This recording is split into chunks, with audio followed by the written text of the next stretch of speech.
The dog stopped abruptly at the edge of the tree line, tail rigid, ears perked straight up. I followed behind, heart starting to thump, and that's when I saw him. An old man, hands tied behind his back, lips cracked and dry, not a single word escaping him. No name, just a faded patch on his sleeve. 82nd Airborne Division. What the dog did next made the whole town pause, stop whispering, and start remembering. If a story like this hits you, make sure to subscribe and drop a comment saying, "Respect," if you're still with me. It was early, just as the sun was creeping up, and the mist hung low over the pine-covered ground. Duke, my German shepherd, didn't move an inch past the clearing. I gently tugged on his leash, trying to get him to come, but he wouldn't budge. His nose was high in the air, chest stiff, tail straight as a rod. "Duke," I called softly. He didn't bark, just took a careful step forward, then another, then froze again. And there he was, half hidden behind a leaning oak, half buried under damp leaves and pine needles. An old man slumped forward, wrists bound tight behind him, G-Jack hair plastered to his head, cheeks hollowed and pale. For a second, I thought he was gone for good. Then I saw the rise and fall of his chest, the barely there movement of his lips. I dropped to my knees, radio crackling on my hip. "Sheriff, I have a live male, white, elderly, found tied near mile marker 15. EMS needed immediately, possible hypothermia." I peeled off my jacket and draped it over his shoulders. He didn't speak, didn't look at me, just stared off into nothing. Then I noticed it, a patch, faded but unmistakable.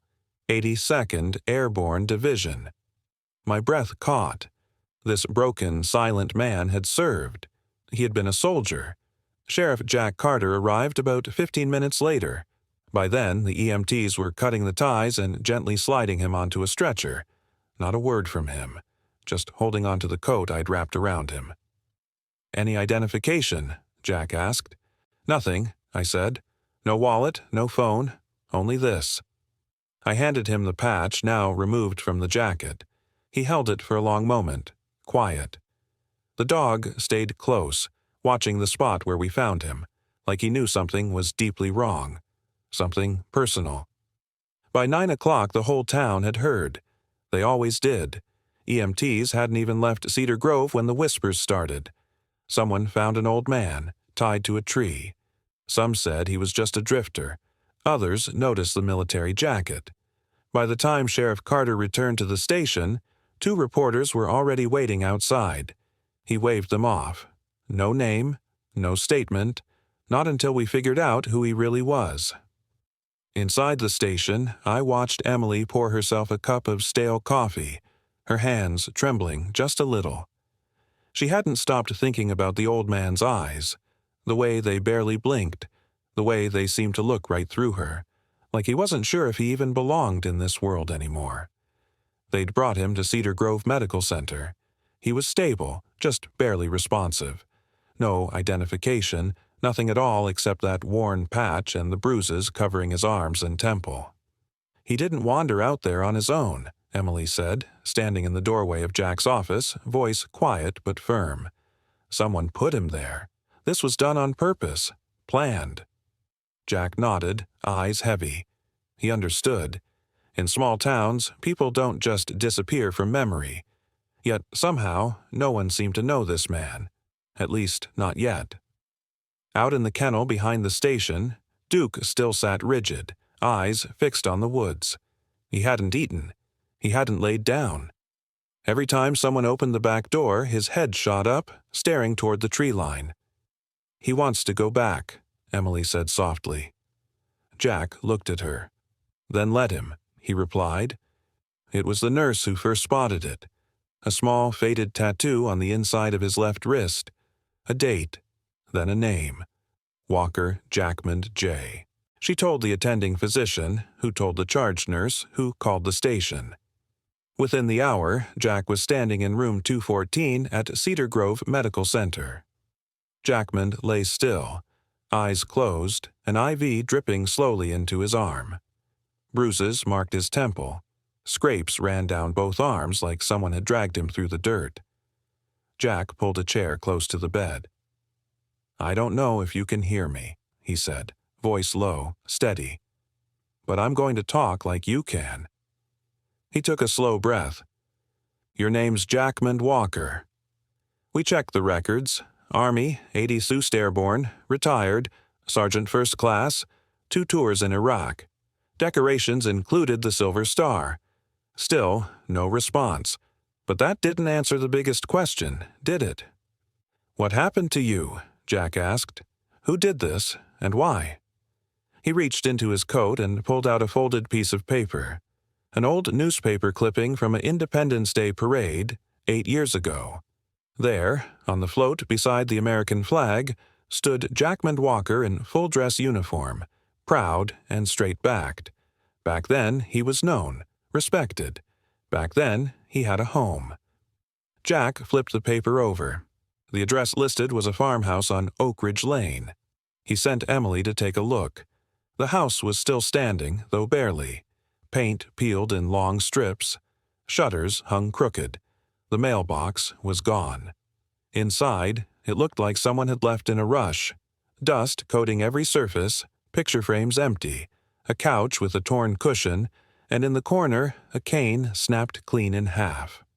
Back at the hospital, Jackman stirred. His eyes opened for just a fleeting second. He whispered something, so faint it barely reached our ears. Emily leaned in closer. "What did he say?" I looked down at Duke, feeling a chill run up my spine. Did he really find him? The next morning, I took Duke back into the woods. The German Shepherd leapt out of the cruiser before the engine even died, no leash, no commands, pure instinct. I followed close behind, my boots crunching over pine needles, heart beating faster than I wanted to admit. Daylight made the forest look different. Less menacing, sure, but quiet in a way that pressed against your ears. The old oak where they'd found Jackman still stood, stubborn and scarred. A ring of disturbed earth marked the spot. Boots and broken branches still pressed into the ground like echoes of what had happened. Duke sniffed once, sniffed twice, and then bolted east through the underbrush. I pushed through the brush as fast as I could, lungs burning, trying not to lose him. 30 yards in, he stopped again. Paws planted, tail stiff, eyes sharp. I stepped around a fallen branch and saw it. Half buried under pine needles and wet leaves, a small duffel bag.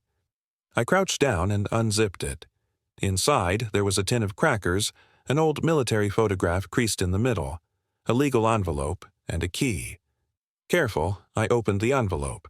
A reverse mortgage agreement, signed 2 years ago. Jackman's name was there, but the second signature caught my eye. Kyle Walker. Emily had already pulled the records at the station. Kyle was Jackman's nephew, his only living relative. He had filed for guardianship 6 months ago, moved into the Lakeview property shortly after, and then sold it. That meant the house hadn't been left vacant. It had been taken, stolen. I stood there in the quiet woods, clutching the photo. Jackman as a young man, smiling wide, arms around 2 other soldiers. On the back, in faded ink, a simple message. We made it home. That's what matters. Duke let out a soft whine and nudged the corner of the bag with his nose. I looked down at him. "You're not just a tracker," I whispered. "You're the only one he trusted to bring him back." The dog wagged his tail once. My jaw tightened. I left the trail behind, but someone had made sure Jackman couldn't follow it himself. I zipped the bag up, slung it over my shoulder, and started walking back. Back to the cruiser. Back to town. Back to the people who needed to hear what they'd tried to ignore.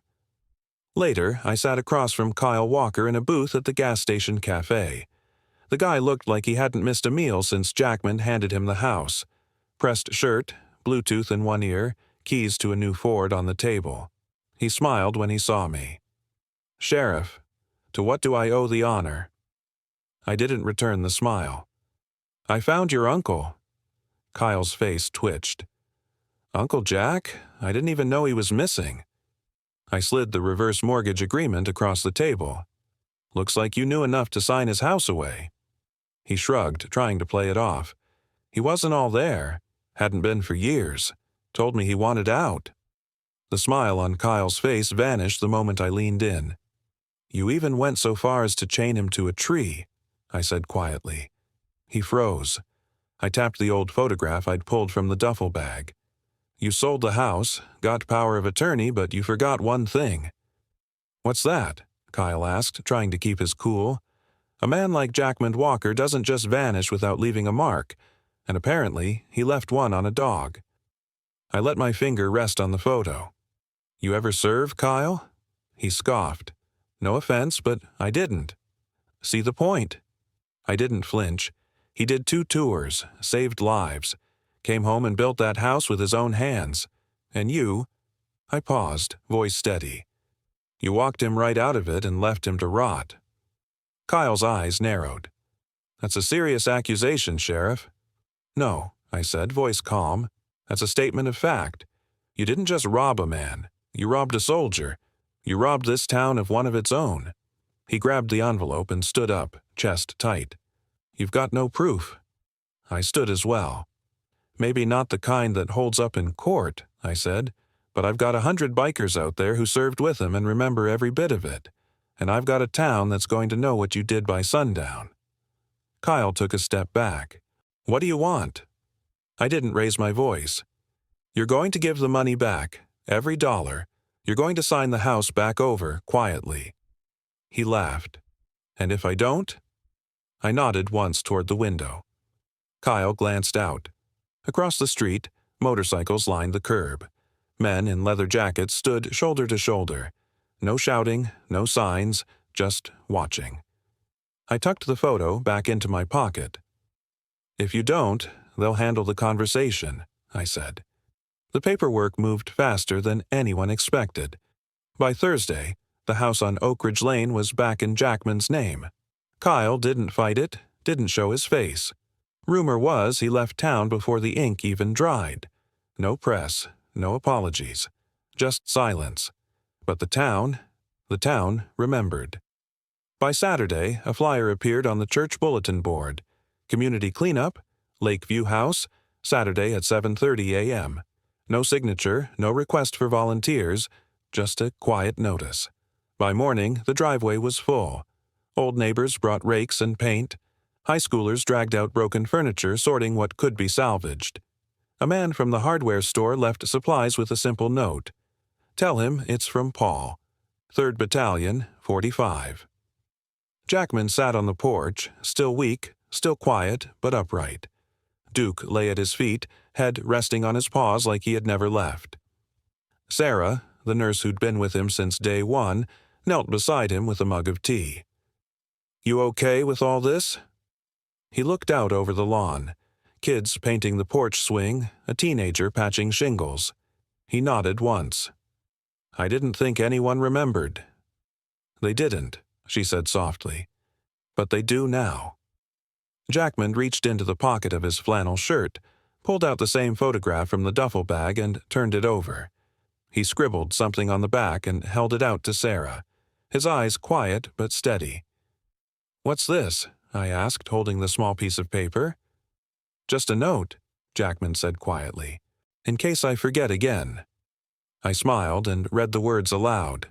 Not forgotten. Just quiet. Down the road, people had started showing up. Someone fired up a grill.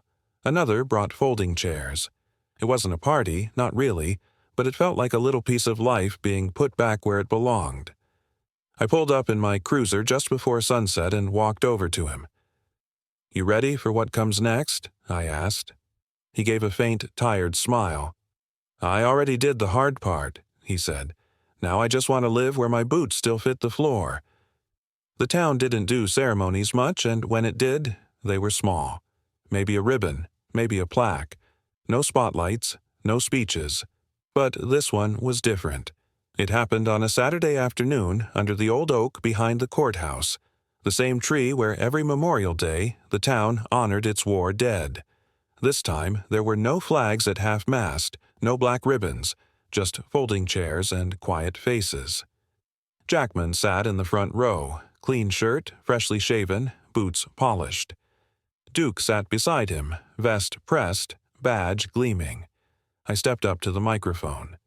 Didn't need long. "Some men," I said, looking out over the crowd, "never ask to be remembered. They don't raise their hands, they don't chase headlines, they just do their duty, and sometimes they get forgotten in the noise that comes after." I looked down at Jackman. "This town forgot someone once. We're here to make sure it doesn't happen again." I handed him a small wooden plaque. It read, "Jackman J. Walker, 82nd Airborne Division, not forgotten, just quiet." The crowd stood. No applause, just standing. One by one, people came forward, shaking his hand, nodding quietly, leaving little tokens by his chair. A service patch, a photograph, a folded flag. Then it was Duke's turn. One of the deputies knelt and pulled a small box from his coat. Inside was a custom K9 medallion. "For service beyond duty," he read aloud, "and loyalty that never blinked." Duke didn't understand the words, but when the crowd bowed their heads, he laid his head gently across Jackman's boot. The moment didn't need music or headlines. It just needed people to see and remember.